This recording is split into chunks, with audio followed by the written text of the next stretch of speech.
મેં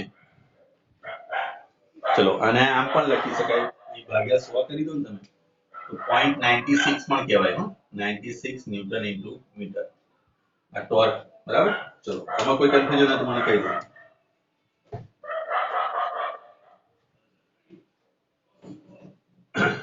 ચલો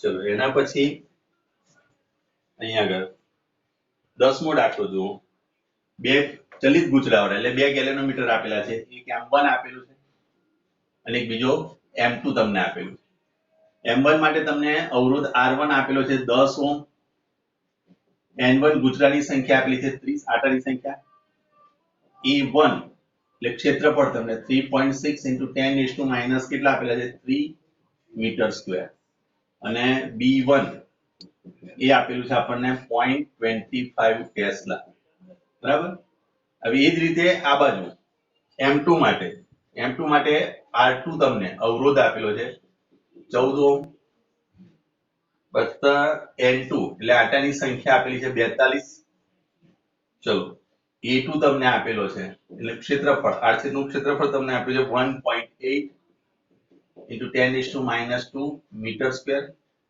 અને B2 આપેલું છે B2 અહીંયા આગળ આપેલું છે અને બંનેના સ્પ્રિંગ અચળાંક સરખા છે μ50t હવે અહીંયા આગળ તમે એ શરત આપેલી છે K1 = K2 = K ધારી લો આપણે ધારીને ચાલીએ હવે તમને એવું પૂછ્યું છે કે પ્રવાહ સંવેદિતાનો ગુણોત્તર અને વોલ્ટેજ સંવેદિતાનો ગુણોત્તર એકદમ ઈઝી દાખલો થઈ ગયો પ્રવાહ સંવેદિતા યાદ કરી લોજો પ્રવાહ સંવેદિતા જેને આપણે કહેતા હતા phi/I અને એનું સૂત્ર બનતું હતું NAB/K આ સૂત્ર આ વ્યાપક સ્વરૂપ તો આના પરથી હું બે ઇક્વેશન બનાવી શકું છું પ્રવાહ સંવેદિતાને હું S અહીંયા આગળથી રિપ્રેઝન્ટ કરું therefore આના પરથી હું S1 બનાવવા જઉં તો N1 એટલે પહેલા ગુચરા માટે A1 B1 / K એટલે K1 = K2 = 1 છે આને ઇક્વેશન 1 આપો આ M1 મીટર માટે એ જ રીતે M2 મીટર માટે પ્રવાહ સંવેદિતા S2 બરાબર આ પ્રવાહ સંવેદિતાને આપણે S2 લખીએ છીએ N2 A2 B2 / K equation number 2 હવે જોઈએ છે આપણે આ બેનો ગુણોત્તર ઇક્વેશન 1 અને 2 નો ગુણોત્તર લેતા ચલો આ બે સૂત્ર તમને આવડવા જોઈએ આ સૂત્ર પર therefore S1 / S2 = N1 A1 B1 બરાબર અને / K લખશો અહીંયા અને છેદની અંદર આ N2 A2 K2 / K cut થઈ ગયા તમારો જો જવાબ આવશે N1 A1 B1 / N2 A2 B2 કોઈ આવ્યું હોય તો મને કહી દોજો ચલો N1 આટાની સંખ્યા તમને આપેલી છે કેટલી 30 A1 3.6 × 10⁻². ચલો B1 એ તમને આપે છે 0.25 N2 તમને આપેલા છે કેટલા તો 42 ચલો 1.6 × 10⁻². ક્લિયર અને 50 હવે જુઓ આનાથી બમણું મૂલ્ય છે એટલે અહીં બે ભાગ ચાલી જશે આ કટ થઈ જવાના બરાબર ચલો આ પણ એકબીજાથી બમણા છે ભાગ્યા 100 બરાબર એટલે અહીંથી તમે કહી શકશો ભાગ્યા 100 એટલે 25/100 આવ્યા અને 50/100 આવે તો આ બંને 100 ઉડી જશે ને અહીંયા આગળ રહેશે ખાલી 2 બરાબર અહીંથી 2 કટ કરો એટલે 15 રહેશે બરાબર ચલો 15 દુના 30/42 બરાબર હવે 42 એટલે 15 દુના 30 એટલે 15 ભાગ ચાલો અહીંયા આગળ 2 21 એટલે 15/21 આ રીતનો ગુણોત્તર આવે આ પહેલો ગુણોત્તર બરાબર આ ફર્સ્ટ જવાબ તમારો બરાબર 15 એટલે 3 × 5 = 15 થાય અને 7 × 4 = 21 થાય 3 × 7 આ કટ થાય તમારો જવાબ આવશે 5/7 આ પહેલો ગુણોત્તર આવશે તમારો બરાબર હવે એ જ રીતે તમને શું કીધું છે કે વોલ્ટેજ સંવેદિતાનું મહત્વ, બરાબર, એ શોધવું છે. ચલો રેકોર્ડિંગ થાય છે કે નહીં એ જોઈ લેવા દો. ફરી પાછું અમુકમાં રેકોર્ડિંગ થતું જ નથી. ચલો ઓકે, રેકોર્ડિંગ ચાલુ છે. અહીં જો હવે મારે જોઈએ છે વોલ્ટેજ સંવેદિતા. વોલ્ટેજ સંવેદિતા, બરાબર. ચલો હવે અહીંયા આગળ આપણું જે ફાઈ હતું, આ જે સંવેદિતા હતી એની જગ્યાએ અહીંયા તમે લખશો ફાઈ બરાબર NIEV upon K. એની નીચે આપણે V વડે ભાગી નાખ્યું, યાદ કરી દો. આ V વડે ભાગી દો તો I upon V, તો V is equal to IR સૂત્ર આવે. I કટ થઈ જશે, therefore phi upon V, that means કે લખશો NAB upon KR. આ થઈ વોલ્ટેજ સંવેદિતા. વોલ્ટેજ સંવેદિતા જેને SV વડે દર્શાવીએ આપણે, બરાબર. ચલો અહીં SI વડે દર્શાવીએ 1 અને પેલું આ V વડે મેં દર્શાવ્યું. ચલો તો SV1 M1 મીટર માટે શું લખાશે? N1 A1 B1 upon KR1, બરાબર. ક્લિયર? ઇક્વેશન નંબર આને 3. એ જ રીતે M2 મીટર માટે SV2 એટલે વોલ્ટેજ સંવેદિતા 2 માટે એટલે બીજા ગુચલા માટે એટલે કે બીજા મીટર માટે અહીં તમે લખશો N2 A2 B2 upon KR2 એટલે કે K1 બરાબર K2 છે. હવે બેનો ગુણોત્તર લો. આ ઇક્વેશન નંબર આને 4 આપી દો. તો ઇક્વેશન 3 અને 4 નો ગુણોત્તર લેતા ચલો તો શું થશે? SV1 upon SV2 is equal to, અહીં તમે જોશો કે N1 A1 B1 upon અહીં આગળ છે KR1, છેદની અંદર અહીં તમે લખશો N2 A2 B2 upon KR2.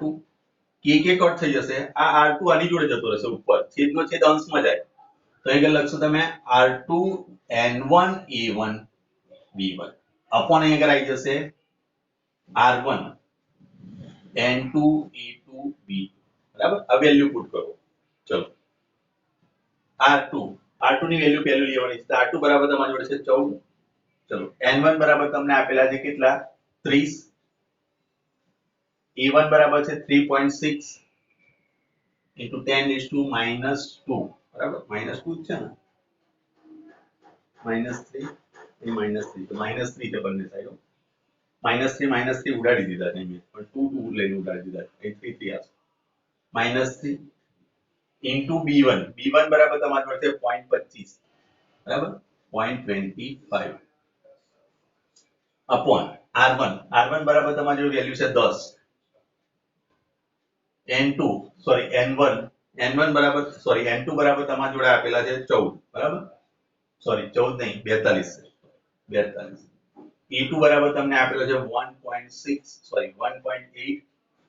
into 10⁻³ અને આ આપેલું તમને 0.50, બરાબર. હમણાં જ મેં તમને કીધું કે આ બંને ઉડી જવાના છે. આ પણ ઉડી જશે, ખાલી બે રહેશે.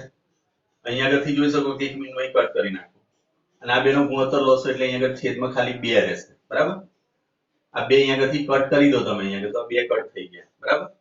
એટલે અહીંયા આગળથી 14 × 42 ભાગ્યા 42, બરાબર.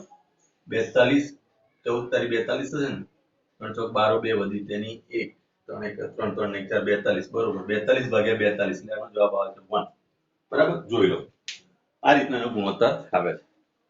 કોઈ તકલીફ હોય તો મને કહો.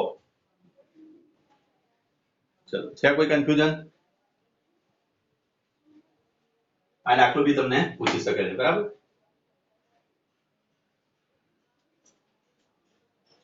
હેલો, જઈએ આગળ. 11મો દાખલો બોલો.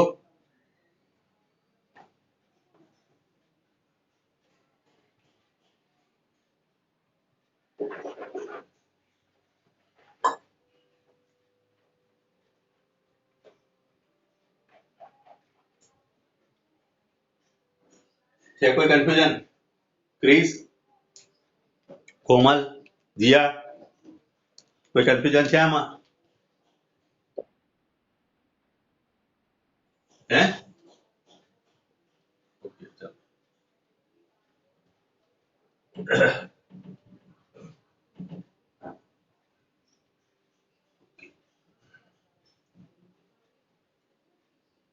ચલો એના પછી તમને દાખલા નંબર 11 માં શું કહે છે જુઓ. 11 ની અંદર તમને કીધું એક ઓરડામાં 6.5 ગીગા બરાબર આટલા તમને ચુંબકીય ક્ષેત્ર આપ્યું છે બી બરાબર 6.5 ગાઉસ બરાબર આટલું આટલું તમને આપેલું છે ચુંબકીય ક્ષેત્ર. આવું ગાઉસ એક ગાઉસ બરાબર તમને આપેલા છે 10⁻⁴ ટેસ્લા માટે 6.5 ગાઉસ બરાબર કેટલા? કારણ કે તમે લખશો 6.5 × 10⁻⁴ ટેસ્લા. આ તમારું ચુંબકીય ક્ષેત્ર ટેસ્લામાં કન્વર્ટ કર્યું પહેલું બરાબર. એને લંબરૂપે એક ઇલેક્ટ્રોન E એની ઝડપ આપેલી છે તમને લંબરૂપે એટલે કે થીટા બરાબર 90 ડિગ્રી દાખલ થાય છે બરાબર અને એની ઝડપ આપેલી છે v બરાબર તમને આપેલું છે 4.8 × 10⁶ મીટર પર સેકન્ડ બરાબર ઝડપે છોડવામાં આવે છે. તો ઇલેક્ટ્રોનનો માર્ગ વર્તુળાકાર કેમ હશે તે સમજાવો અને વર્તુળાકાર કક્ષાની ત્રિજ્યા શોધો બરાબર અને એની તમારે ત્રિજ્યા પણ શોધવાની તો તમારે r શોધવી છે. ચલો તો અહીંયા આગળ જ્યારે ઇલેક્ટ્રોન ચુંબકીય ક્ષેત્રમાં લંબરૂપે દાખલ થાય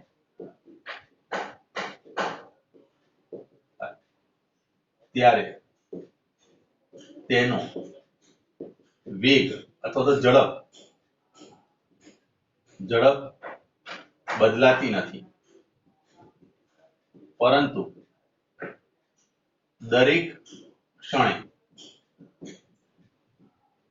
તેની દિશા બદલાય છે. માટે આ લક્ષ્ય ધ્યાન રાખજો માટે ઇલેક્ટ્રોનનો માર્ગ વર્તુળાકાર બને. ક્લિયર? હવે કઈ રીતે થાય તે જોઈએ. દાખલા તરીકે આ રીતે ચુંબકીય ક્ષેત્ર છે અહીંયા આગળ બરાબર આ ચુંબકીય ક્ષેત્ર અંદરની તરફ છે ઇલેક્ટ્રોન આ રીતે જઈ રહ્યો છે બરાબર આ ઇલેક્ટ્રોન અહીંયા આગળથી આ રીતે દાખલ થઈ રહ્યો છે બરાબર. હવે જોઈ શકો છો કે આ દિશા v ની દિશા છે આ ડાયરેક્શન v ની છે બરાબર આ v પણ અહીંયા આગળ એને બળ કઈ તરફ લાગશે તો બળ અંગૂઠાની દિશામાં એટલે કે અંદરની તરફ લાગે છે. એટલે જ્યારે કોઈ પદાર્થ હોય એની પર તમે લંબરૂપે બળ એપ્લાય કરો તો હંમેશાની દિશા બદલાય એના મૂલ્યમાં ફરક ના પડે. દાખલા તરીકે ત્યાંનું આમ સાયકલ લઈ જતું હોય તમે એના સાઈડ પરથી આમ ધક્કો મારશો ને તો એની દિશા બદલાઈ જશે બરાબર આમ ધક્કો મારશો તો એની દિશા બદલાશે અને પાછળથી ધક્કો મારશો તો એના મૂલ્યમાં ફરક પડશે આમ પાછો ખેંચશો તો પણ એના મૂલ્યમાં ફેર પડશે. એટલે વેગની અંદર તમે ત્રણ રીતે ફરક લાવી શકો છો મૂલ્ય દિશા અને મૂલ્ય બરાબર.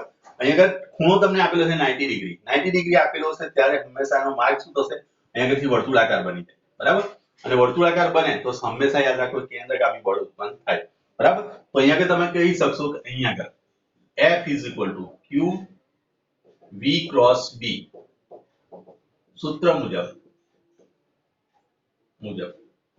F = અહીંયા આગળ તમે ખાલી મૂલ્ય લઈએ આપણે તો તમે E લો છો V × B = EVB sin 90 degree કારણ કે અહીંયા આગળ તમને કીધું છે કે V અને B વચ્ચેનો ખૂણો 90 ડિગ્રી છે એ આપણને કીધેલું છે માટે F = EVB મળે જે ઇલેક્ટ્રોનને કેન્દ્રગામી બળ પૂરું પાડે છે કેન્દ્રગામી બળ આપે છે બરાબર. માટે આ જે બળ છે F = FC થાય અને આવું થાય તો FC બરાબર કેન્દ્રગામી બળને મેં સિમ્બોલ લીધો FC = EVB બરાબર.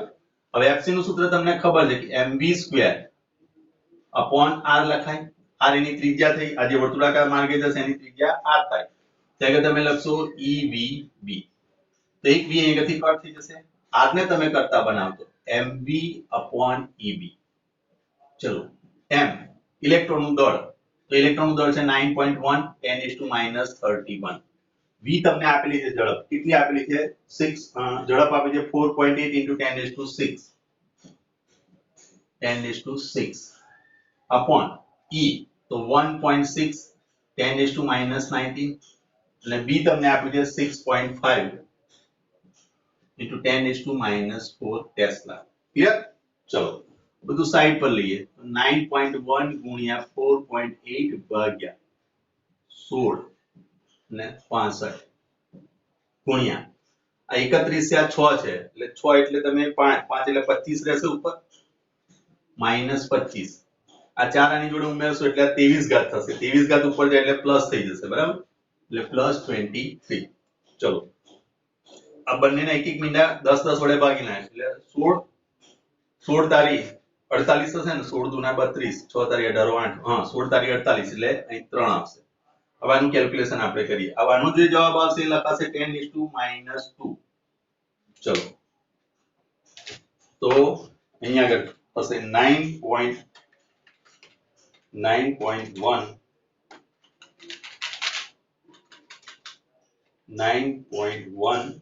× 3 ભાગ્યા કેટલા છે 6.5, તો તમારી જોડે આવશે 4.2 × 10⁻² મીટર. અને સેન્ટીમીટરમાં ફેરવશો એટલે -2 નીકળી જશે એટલે તમારો જવાબ આવશે 4.2 સેન્ટીમીટર. જોઈ લો જવાબ. ના આવે તો મને કહો, તો આપણે ગણતરી ફરી કરીએ. ઓકે, જોઈ લો છેલ્લે ના દેખાય તો. છે કોઈ કન્ફ્યુઝન આમાં?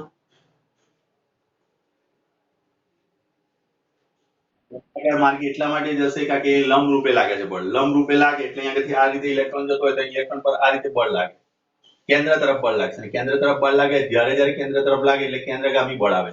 અને કેન્દ્રગામી બળ આવે એટલે તમને બધાને ખબર છે કે પૃથ્વી પણ સૂર્યની આસપાસ કેન્દ્રગામી બળને કારણે ફરે છે. અને એ બળ કોણ પ્રોવાઈડ કરે છે? તો ગુરુત્વાકર્ષણ બળ પ્રોવાઈડ કરે છે. એવી જ રીતે અહીંયા આગળ Fc કોના દ્વારા મળે છે આપણને? તો આ બળ ચુંબકીય બળ દ્વારા મળે છે. આ બંને ઇક્વલ થશે અને ઇક્વલ થશે માટે વર્તુળાકાર થયો અને અહીંયા ત્રિજ્યા થઈ. ઓકે, ચલો હવે એની અંદર તમને એ જ પ્રશ્નની અંદર એવું પૂછ્યું છે કે અહીંયા આગળ આ પેન શું લખ્યું ને એટલે આ પ્રોબ્લેમ થાય છે.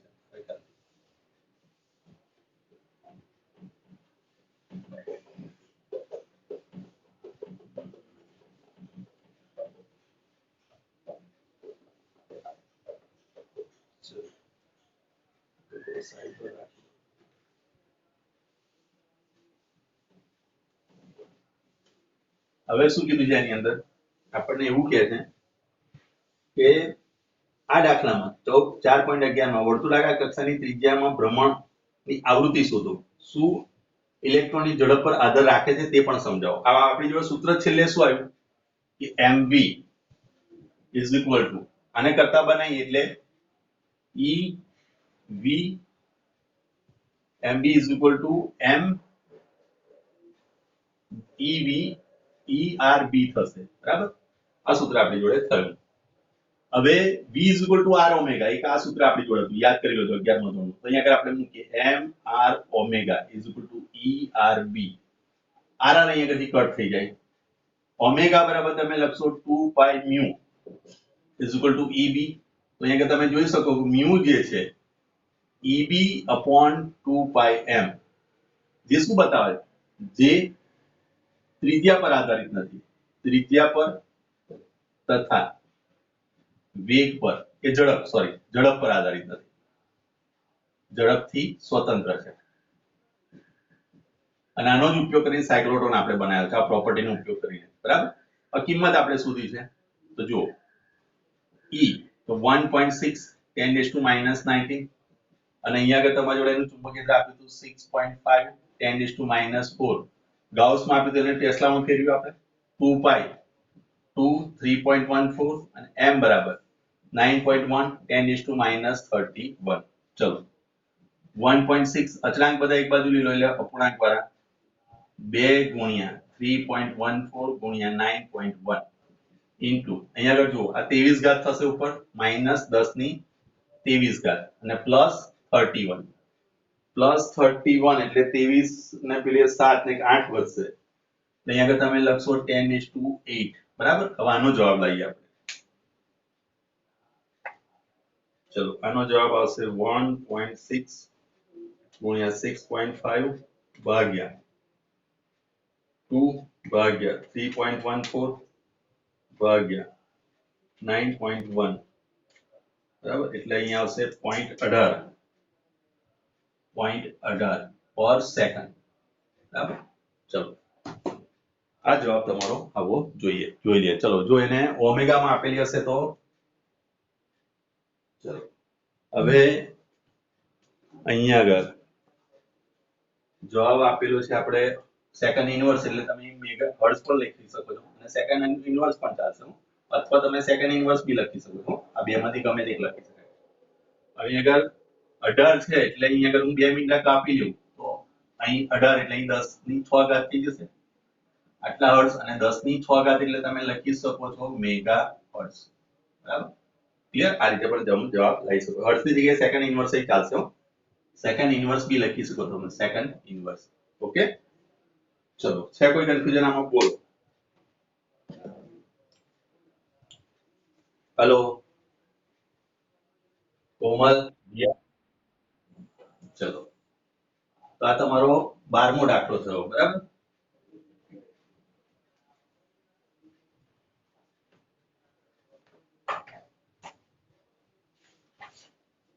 અને 13મો દાખલો. ચલો 13માં આપણને શું કીધું છે? એક ટેસ્લા જેટલા નિયમિત ચુંબકીય ક્ષેત્રમાં 8 સેન્ટીમીટર ત્રિજ્યા અને 30 આંટા ધરાવતું વર્તુળાકાર ગૂંચળું લટકે છે જેમાં 6 એમ્પિયર વિદ્યુત પ્રવાહ પસાર થાય છે.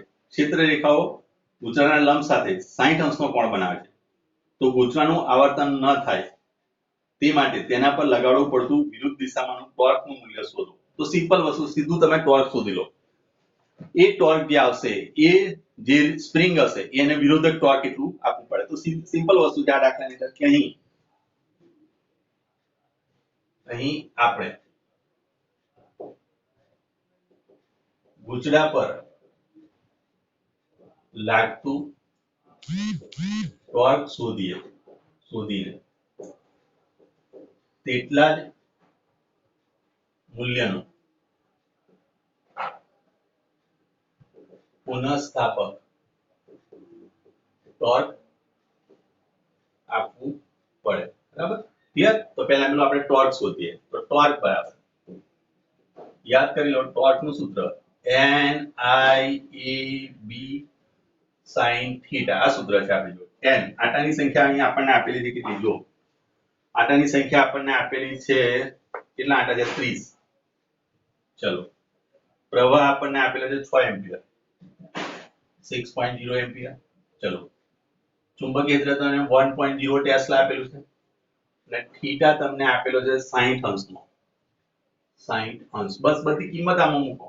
ટોર્ક બરાબર n 30 i 6 a એરિયા આપણે લખવાનું રહી ગયો છે બરાબર. એરિયા અહીં કેટલો આપેલો છે જોઈ લઈએ. એરિયા તમને આપેલો છે 8 સેન્ટીમીટર ત્રિજ્યા એટલે આગળ લખશો પાઈ r સ્ક્વેર મુજબ. તો 3.14 into 8 into 10⁻² નો સ્ક્વેર કરવો પડે બરાબર.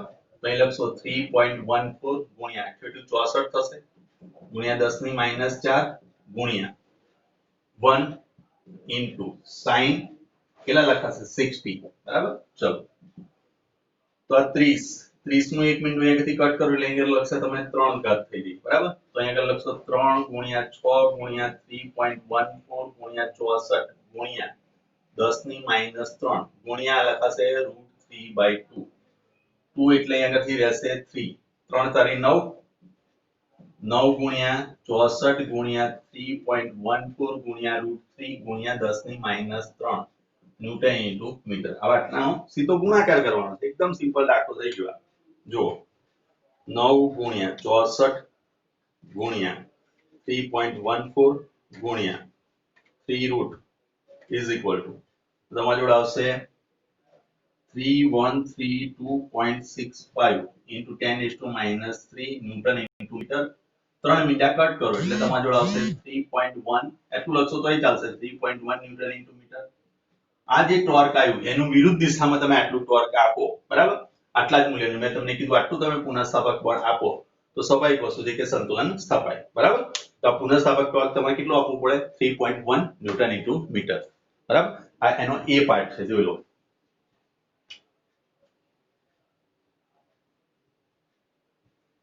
ચલો એના પછી બીજો સવાલ આપણને પૂછ્યો છે. બીજો સવાલ શું પૂછ્યો કે જો એ માં દર્શાવેલ ગૂંચળાની જગ્યાએ અનિયમિત આકારનું કોઈ બીજું સમતલ ગૂંચળું રાખવામાં આવે જેનું ક્ષેત્રફળ પણ આટલું જ હોય તો તમારો જવાબ બદલાશે? તો ના.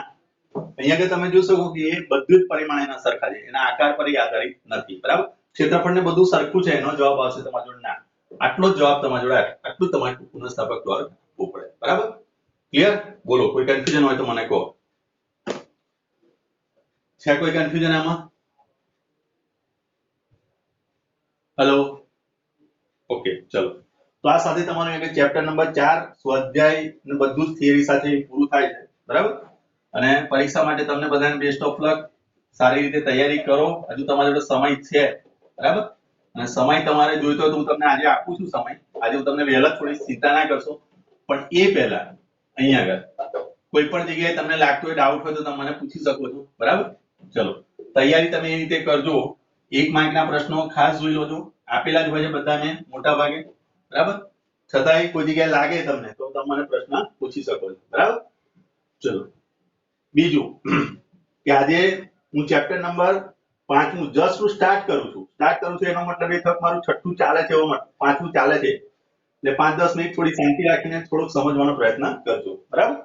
ચલો, કોઈ કન્ફ્યુઝન હોય તો પહેલા મને પૂછી લો. છે કોઈ કન્ફ્યુઝન આમાં?